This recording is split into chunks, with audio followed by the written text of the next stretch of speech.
Geni saka wetan putih rupane geni apa karyane geni ambras loro goro loro wigena tujuh telu tarak nyono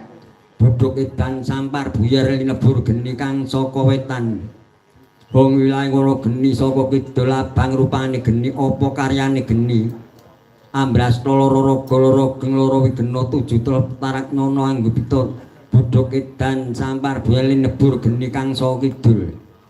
wong wilayah ngono geni saka kulon kuning rupane geni apa karyane geni ambras loro raga loro geng loro wigena tujuh telu tarak nono bodhok edan sampar buyar linebur geni kang saka kulon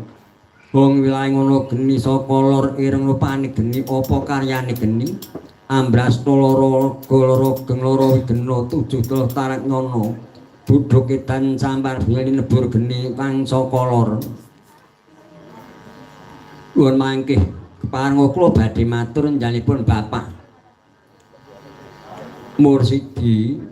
panjenengan kula mugi-mugi kang putra genduk Nova Fitriani tansah pinaringa teguh rayu widodо wijing panjang yuswa wit sakmenika ngantos dumugi saklamipun boten wonten setunggal menapa kosok wangsulipun njalipun Bapak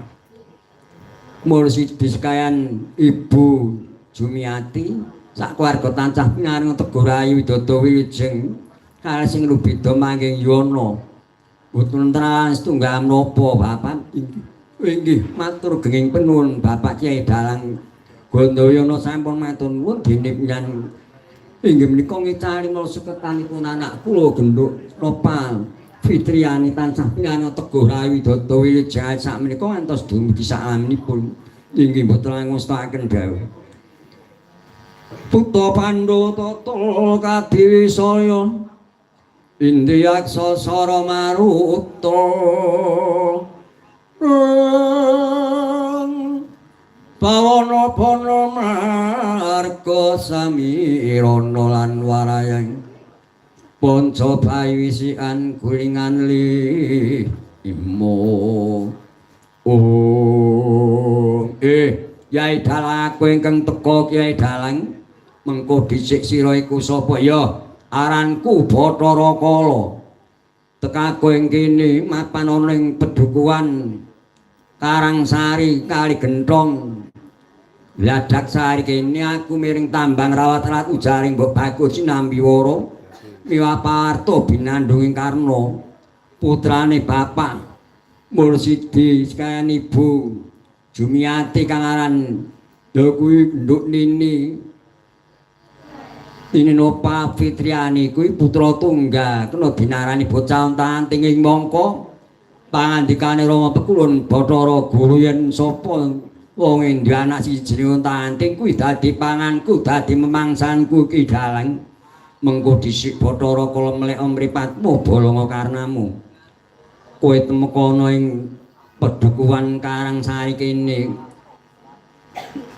mangerti yo tekamu kuwi lho dhisik aku wektu dene aku sinaraya klanjenganipun Bapak Rusidi ingkang supaya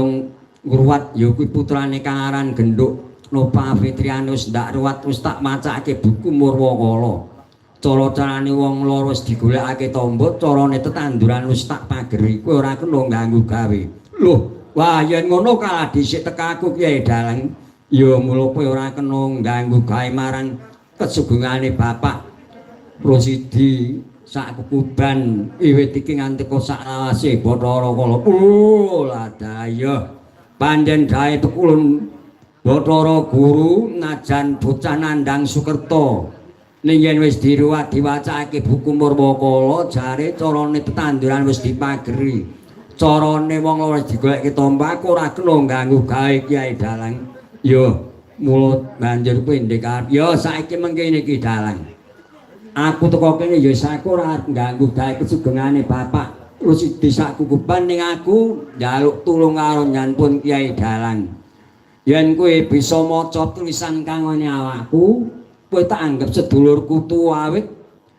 pengendikane Rama Pekulun Bathara Gusing bisa maca tulisan kang mapan sak nandhuning awakku ya mung ana wong loro siji bapakku Bathara Guru loro sedulurku tuwa yen sira bisa maca tulisan kang ana ing awakku tak anggep oh iku sedaya kudu aku sembangun miturut sak reh perintahmu Yai Dalang Kandha Buwana